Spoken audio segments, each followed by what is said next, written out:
السلام عليكم، ازيكم؟ النهارده عندنا مراجعه جديده وهي سماعه JBL 760 او تيون 760 نويز كانسل. جربتها في اكتر من ظرف، جربتها في المواصلات، جربتها في الشغل، جربتها في الجيم، جربتها في الشارع، وجربتها في البيت. النهارده انا جاي اديكم تجربه الخلاصه كده، طبعا هنشوف المميزات والعيوب بتاعتها، بس هديكم الخلاصه بتاعه تجربتي للسماعه دي وهل تستحق ان انت تشتريها ولا لا. في البدايه طبعا السماعه بيكون مكتوب عليها ان هي فاست بير، اللي هي بتكونكت بسرعه بالبلوتوث بتاعك. طبعا هي بلوتوث 5، فيها اكتيف نويز كانسليشن وبتديك 50 ساعه استماع. في نقطه هنا، ال 50 ساعه استماع دي في الاستماع العادي من غير ما تفعل ميزه النويز كانسليشن. ميزه النويز كانسليشن بتوصل لحوالي 30 ساعه استماع، وده رقم كويس قوي قوي قوي. اكتيف نويز كانسليشن، وهي هاند فري كولز، يعني تقدر ان انت لو جالك مكالمه ترد منها او ان انت تتكلم منها عادي. وهي فيها مالتي بوينت كونكشن ولايت ويت اند فولدبل ديزاين، يعني هي خفيفه وتقدر ان انت تقفلها كده على بعض عشان تقدر ان انت تروح بيها اكتر من مكان. سماعه بيجي معاها وصلتين، الوصله بتاعت الشاحن بتاعها والوصله اللي هي بتاعت الاي او اكس لو انت عايز توصلها بسلك للتليفون بتاعك، او توصلها مثلا في الكمبيوتر او في المايك لو انت بتعمل بودكاست. السماعه في منها اكتر من لون، انا جبت اللون اللي هو الازرق وده لون كويس قوي، ده بيكون شكل السماعه. السماعه فيها رايت وليفت، بيكون مكتوب على السماعه من جوه. فيها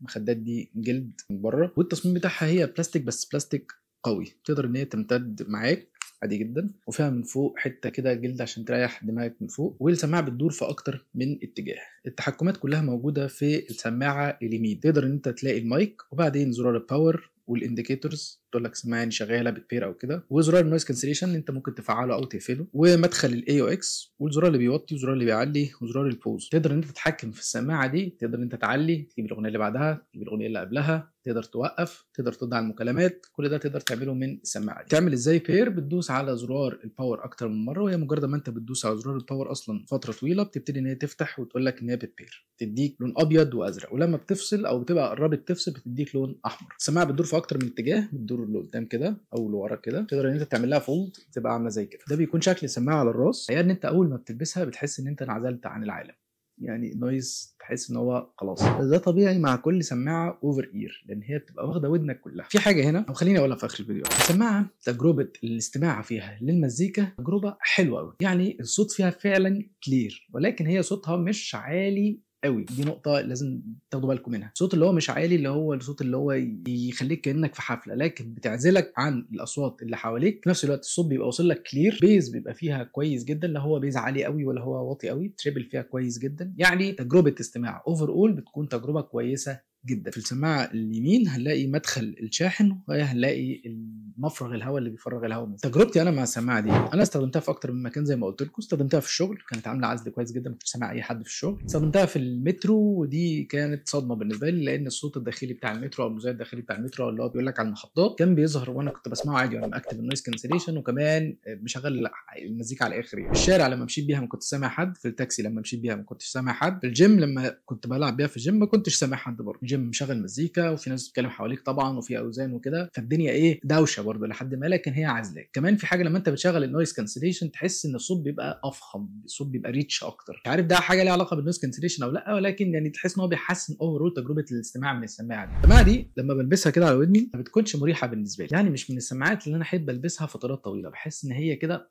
قويه شويه على ودني. يمكن في ناس بتقول عليها ريفيوز ان هي سماعه مريحه، انا بالنسبه لي ما كانتش كويسه. لحد تاني صاحبي جربها كانت بالنسبه له كويسه جدا، فتقريبا هي بتختلف بقى من دماغ حد للتاني. يعني المفروض طبعا ده ما يكونش موجود في فئه السماعات. السماعه دي مش رخيصه، السماعه دي تقريبا عامله حوالي 3000 جنيه تقريبا، زي ما تلاقيها، ممكن اقل ممكن اكتر. عامله حوالي 3000 جنيه بالاماراتي 200 درهم، وبالدولار تقريبا حوالي 80 دولار 90 دولار 70 دولار على حسب ما تلاقيها. برضه دي كان في عرض من البلاك فرايداي. السماعه دي اصلا سعرها اكتر من كده بحوالي، سماعه 400 درهم او ما يعادل تقريبا 102 105 دولار 110 دولار، واللي هي حوالي 5000 جنيه مصري. فده كان في العرض. بالنسبه لي انا انصح ان انت تشتريها او لا؟ يعني لا بصراحه ما انصحش، لان هي مش وحشه، السماعه نفسها مش وحشه. سماعه تكون مفيده لحد بيسمع في البيت، بيسمع في الشغل، فلات برضه لو انت في مواصلات، في ميكروباص، في اتوبيس بتاع، تبقى كويسه جدا معاك. انما انت بقى حد بقى عايز تنعزل فعلا عن العالم في الشارع وفي كل حته، نويز كانسليشن رهيب، مش هتلاقيها في السماعه ده. وده مش عيب في السماعه، في سماعات اغلى منها هي اللي هتديك حاجه زي كده، زي سماعه السوني ال 10000 او البوز، ودي بارقام، يعني دي بحوالي 13000 و15000 و18 و20000 جنيه او 1000 درهم و1500 درهم، فهي دي بارقام. لكن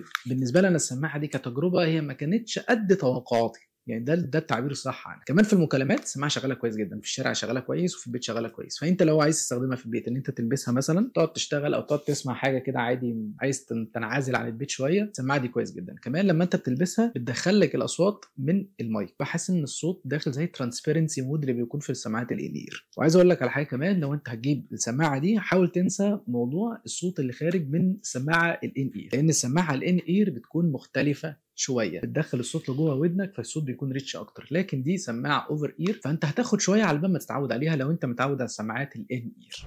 تسمع بيز على استحياء، كمان السماعه دي ما بتطلعش الصوت لبره، يعني لو انت معلي الصوت للاخر مفيش حد بره بيسمعك. السماعه دي فعلا بتقعد 30 ساعه بالنويز كانسليشن و50 ساعه تقريبا في الاسبوعين دول ما شحنتهاش ولا مره تقريبا، فذاتس فيري جود. بس فترات طويله بالنسبه لي ما كانتش اوبشن، لكن ممكن بالنسبه للناس ثانيه يعني انا اديتها لحد صاحبي يجربها تقريبا 8 ساعات او 9 ساعات لابسها وما حسش باي حاجه. اعتقد ان انا ممكن ارشحها اكتر للناس اللي هي ممكن دماغها صغيره شويه او للبنات او كده، لكن للولاد او حد بقى هيفي وكده بيسافر كتير الكلام ده ما رشحهاش. دي كانت كل حاجه في الريفيو النهارده. لو عجبك الريفيو ده وعايز تشوف بقيه السماعات اللي انا جبتها وهتشوف مقارنه ما بينها وما بين السماعات الثانيه، اعمل سبسكرايب واعمل لايك عشان الفيديو ده يوصل لاكبر عدد من الناس. لو وصلت النقطه دي في الفيديو فشكرا جدا انك اتفرجت على الحلقه الاخر. شكرا، سلام عليكم.